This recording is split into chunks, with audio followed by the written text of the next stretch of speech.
Down tentunya untuk melihat pertandingan antara tim Indonesia melawan Turki yang dimana ini baru memasuki game kita yang pertama. Dan bahkan kalau kita lihat dari arah sisi jungle patron Ghostra di sini udah mulai digangguin, lihat. Sudah ada sambangan silaturahmi dari Sorizo ke arah dirinya. Iya, dan kalau ngeliat dari segi powernya, Ghostra udah mulai di stun. Oh, first blood berhasil di-secure terlalu dini, tepat di bawah menit pertama. Ini mahal banget sih, kayak Yeye atau Ki bakal coba untuk dijadikan jawaban kah? Karena lihat Vin bakal coba untuk live blunder dengan flicker yang dimiliki. Iya, Ghostra tumbang ini otomatis lihat bagaimana Super Ken pun ternyata hampir saja bisa mengambil ke arah purple buff-nya. Kalau misalkan sampai keambil oleh tim Indonesia, ini bakalan jadi problem banget untuk teman-teman dari Turki. Mengingat bahwa nggak cuma kehilangan dari segi levelnya, Ghostra juga bakalan kehilangan kapabilitasnya untuk punya mobilitas yang cukup tinggi. Dan bahkan dengan Ghostra yang udah tumbang sekali aja, seenggaknya ada window yang bisa digunakan oleh tim Indonesia untuk melakukan invasi jungler. Dan bahkan di bawah menit kedua sebelum ada Turtle, level 4 telah diraih oleh Super Ken. Wah, ini bakal enak banget rotasinya dari Super Ken ke kawan-kawan. Apalagi dari tadi kita nggak ada habis-habisnya bahas dari Rhythm of Joy-nya. Dan lihat Wakasa one last hit dari yang ngejaga. Karena damage yang diberikan oleh Super Ken, torehannya tuh besar banget dengan Lethal Ignition yang dia bawa. Burst damage-nya tuh berimpact banget loh di area awal, Coji. Karena kalau dari Super Ken ya, dia udah pakai Little Ignition juga gitu loh. Kalau kita ngeliat ke arah Sorizo ya wajar gitu loh. Ada double jab yang bisa dimaksimalkan. Namun untuk sekarang rotasi ke arah Turtle pun ini sebenarnya masih belum terlalu kelihatan dari kedua belah tim. Cuman sepertinya Indonesia, khususnya dari Super Ken, ini mengambil ke arah purple buff terlebih dahulu sebelum kita bisa masuk ke arah dari Turtle contestnya. Dan kalau kita ngomongin Turtle contest, Fanny itu biasanya tipikal yang nggak terlalu banyak manuvernya di arah early game karena untuk mengamankan ataupun meminimalisir risiko yang terlalu besar atas adanya terjadi lagi seperti di early game tadi. Ya, ketumbang sama dua player tadi. Iya, setuju banget sih. Itu yang sebenarnya dihindari.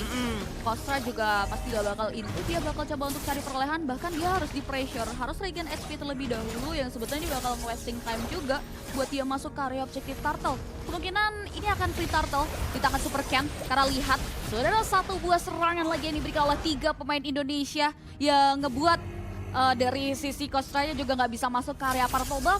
Dan purple buff ini diamanin sama Super Ken. Iya, dan lihat bagaimana Super Ken pun sepertinya ini udah langsung ambil ke arah purple buff, ditambah lagi sama Turtle. Yang didapat oleh teman-teman dari Indonesia, ngebuat dari segi goal game-nya pun juga udah mulai berasa nih. Hampir di 2000 di angka 3 menit pertama, yang berarti hampir juga untuk 1000 goal per minute difference yang dibawa oleh teman-teman dari tim Indonesia. Selama mereka punya rotasi yang luas banget, harusnya tempo permainan mereka ini nggak terlalu menurun. Oh, tapi ada Walters nampaknya yang outcome. Tapi Ki masih bisa mundur dengan satu buah flicker. Tidak ada follow up lebih lanjut. Dan Finn berhasil mengusir mundur pemain-pemain dari Turki di area river sana. Dan kalau ngomongin winning condition sebetulnya di posisi yang kayak gini, gimana sih dari sudut mata Choji sendiri? Kalau dari tim Indonesia, aku ngeliat Super Ken ini sebenarnya nahan banget dari segi powernya, lebih ke arah jungle dan tipis-tipis invasi tuh kayak tadi. Kayak sekarang maksudnya itu. Yang akhirnya nekan ke arah Ghostra untuk langsung mundur ke belakang, terus balik lagi ke arah jungling. Jadi sebenarnya yang dicari adalah item spike power yang bisa dibawakan oleh Super Ken, dan kemungkinan item spike tersebut bisa menuju ke arah Genius One dan juga concentrated energy untuk punya durability di saat engage ke arah depan sana. Karena kalau misalkan jalannya sendirian tanpa adanya power dari KYY ataupun Faramis untuk di game kali ini bakalan agak cukup sulit loh untuk bisa engage tanpa adanya kalau altar. Wah, ini mahal banget, dia harus mainin karya agresivitas, tapi dari tadi Ghostra bener-bener di pressure, selalu mendapati adanya gerakan-gerakan improve yang dibawa oleh Indonesia mengarah ke area Ghostra, yang bahkan untuk masuk ke area jungle-nya aja susah banget. Tapi sejauh ini keadaan terpantau kondusif ya, sejauh ini untuk Indonesia, tapi tidak untuk Turki. Mereka udah mulai harus cari perhitungan lain, cari kompensasi lain, karena gap networknya juga udah mulai berada di angka 3000, yang dimana ini mempengaruhi juga terkait item dan purple buff. Bahkan purple buff-nya kembali diakuisisi, diinvasi oleh Super Ken. Iya, dan ini ngebuat harusnya dari tim Indonesia ya, mereka udah punya power yang cukup besar sih untuk bisa langsung nabrak ke arah teman-teman dari tim Turki. Cuman emang yang mereka mainkan adalah gameplay yang benar-benar disiplin banget. Lihat Ghostra di top lane. Bakal coba untuk mulai dipukul mundur sebetulnya. Ghostra-nya juga ternyata tidak mau all in melihat adanya Finn di sana, sedangkan tidak ada lagi vision tambahan, tidak ada informan yang diutus juga dari Turki yang ngebuat free Turtle berhasil diamankan. Meanwhile di area top lane Saken berhasil mendapatkan satu buah poin eliminasi. Wakasa harus tumbang dan satu buah objektif turret berhasil diamankan oleh Indonesia. Iya, dengan satu objektif diamankan, lihat bagaimana untuk daerah bottom lane itu Sorizo udah salah rumah kayaknya. Dia sampai di depan inhibitor turret dari Turki untuk melakukan cutting wave minion. Agar apa? Lihat, rotasinya langsung pindah ke arah mid lane dan coba untuk ngejar ke arah Kostranya. Tapi ternyata Kostra masih bisa survive. Karena ya balik lagi dari sisi power untuk teman-teman dari Indonesia itu sebenarnya ada. Tapi emang nggak begitu masif. Yang masif adalah dari segi damage potensialnya. 4 player dari Indonesia itu ngebawa damage yang besar banget dari early sampai ke arah late game-nya. Mungkin Finn yang bakalan menjadi salah satu kunci utama untuk sisi power dari Indonesia menggunakan 16-nya. Problemnya adalah dengan adanya Grok di arah lawan, ini harus cepat-cepat ngambil invasi ke arah Turki. Karena semakin sedikit teritorial yang dimiliki oleh Turki, semakin sedikit juga umpetan yang bisa didapatkan oleh Itachi yang menggunakan Grok. Tapi nampaknya lihat stun Ivex sudah mulai mengarah ke area Zeus. Dan bakal coba untuk follow up dengan satu Black Dragon Form mengarah ke Indonesia. Tim Petri Vine mengarah tepat ke area Bing-nya tumbang. Ada satu buah Netherrealm yang bakal coba di follow up lagi. Gisu survive, tapi lihat Supercan mengarah ke lini pertahanan belakang dan double kill sebelum kematian mengarah ke arah dirinya. Ya, dengan adanya pertukaran menurutku cukup adil untuk dari individual power Supercat. Tapi lihat di mana dari segi mid lane-nya itu benar-benar diambil banget dan bahkan ada Wakasa juga ditumbangkan oleh teman-teman dari tim Indonesia. Walaupun demikian pertukaran dari segi player belum menghasilkan pada pertukaran dari segi turretnya untuk di arah mid lane. Baru ada satu turret yang diamankan oleh tim dari Indonesia. Apakah pertukarannya worth it di tim fight sebelumnya? Menurutku masih worth it kok. Karena ngeliat dari segi gold gap-nya ini masih cukup di lead. Itu dia. Dan bahkan kini kalau kita lihat dengan tindakan dari Supercan, sebetulnya Kostra masih bisa ngamanin karya Purple Buff-nya tuh kali ini. Tapi nggak bakal diberikan last win. Karena lihat, sudah ada nomor 16. Masih bisa disecure dengan area 1 Retributions one last hit. Flicker for defensive, tapi Soriza berhasil mengklaim karya 1 point kill. Ya, ini adalah hasil dari buahnya Supercan yang dimana dia maksain untuk ngambil ke arah jungle terus di arah early game-nya.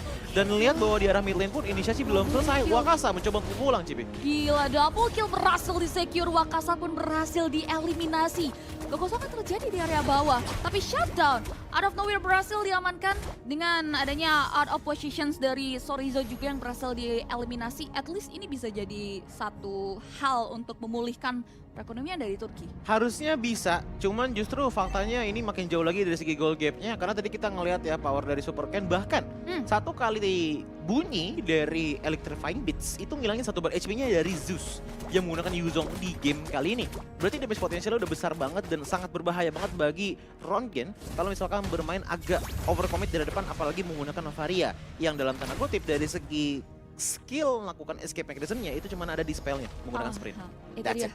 Dari segi posisi yang sebetulnya bisa dimaksimalin juga. Tapi kalau ngomongin Novaria, dia punya Astral Recall juga yang bisa nambahin karya mobilitas yang terjaga. Dan again, Sorizo nampaknya berhasil melakukan poin eliminasi kembali ke area Kostra yang ngebuat dia terpick off 2 kali. Ini bukan angka yang cukup baik. Apalagi Kostra dituntut untuk nantinya bisa menjadi eksekutor juga. Dan dengan adanya pressure yang diberikan juga dengan adanya satu center turret yang hilang, automatically visions dari teman-teman Indonesia karya map controlnya tuh bakal enak banget. Dan lihat Flicker dan juga 16 mengarah karya Wakasa harus tumbang begitu saja untuk nothing. Wah, ini dominasi banget sih ngeliat dari powernya Finn dengan konsil tadi dapetin ke arah Wakasa. Langsung di-engage dengan Supercan tadi, tapi yang jadi finishernya itu emang ada di tangan dari Kaye ataupun Ki. Yang dimana untuk sekarang dari teman-teman Indonesia critical issue yang berhasil di-solve. Sedangkan situasi terkini Indonesia kembali berhasil men-secure karya 1 inner turret tanpa Lord. Ini menjadi satu hal yang cukup mahal yang berhasil dialami oleh teman-teman Indonesia kita. Dan kalau kita lihat juga dari Supercan-nya, gila, full offensive. Dengan ada Genius One, Holy Crystal juga Blood Wings. Ini damage yang dia kasih ke arah hero-hero Glass Cannon seperti Wakasa bakal perih banget. Supercan tadi kan yang ngambil. Yang dimana Blood Wings itu sebenarnya nggak cuma dari segi offensive powernya sih GP. Tapi nambahin juga dari segi absorbnya. Namun 19 dari Finn ternyata hanya untuk bisa memberikan sedikit outmaneuver aja. Untuk membuat Kostra nggak jalan karena dalam sana. Tapi dari segi lore-nya otomatis dengan jauhnya gold gap bahkan kill point udah beda 7. Dan Rongen ini langsung ditumbangkan dengan hanya 2 kali jab, 1 kali knockout strike. Ini udah menunjukkan seberapa besar dari power Indonesia yang mereka bawa untuk di game kali ini. Ya, ini bakal cepet banget tuh tadi. Sekilat itu kejadiannya ya. Ini Rongen atau Rongsen sih cara aja. Rongsen kali ya. Rongsen harus tumbang. Rongen ya. Sesuai aja kita. Sorry.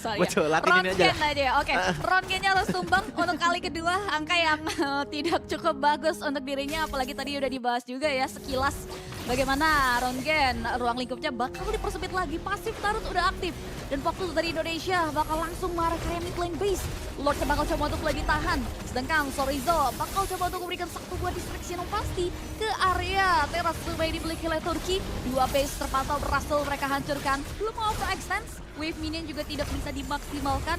Yang membuat Indonesia mundur lagi ke area belakang. Kalau aku lihat dari segi gold gap, biasanya ya dari match yang sudah aku lihat, paling jauh itu 1000 gold per menit. Sekarang itu udah lebih Pi, dari 1000 gold per menit. Lihat bagaimana dari goldnya itu justru sekarang ada di angka hampir 11.000 gold. Ini udah nunjukin banget seberapa dominan dari tim Indonesia untuk di menit kali ini. Dan bahkan nggak cuma itu aja. Kita bisa ngelihat bahwa untuk di segi rotasinya, top lane pun lagi dikejar. Dan lihat Kostranya nggak dikasih pulang sama Sorizo. Otomatis ya, ketika dia nggak bisa mainin ke area pick off powernya, dia bakal langsung jadi split pusher juga. Dan ingat, di sini ada Sorizo. Langsung ditumpangkan begitu saja, serta dengan area satu buat Rhythm of Joy mengarah ke Zeus yang tumbang. 16, tidak menjadi sasaran, tapi base terekspos. Indonesia bakal coba masuk lebih dalam lagi ke area high ground jadi belikan double kill. Game berhasil diamankan oleh Indonesia. Permainan dominan untuk di arah early game-nya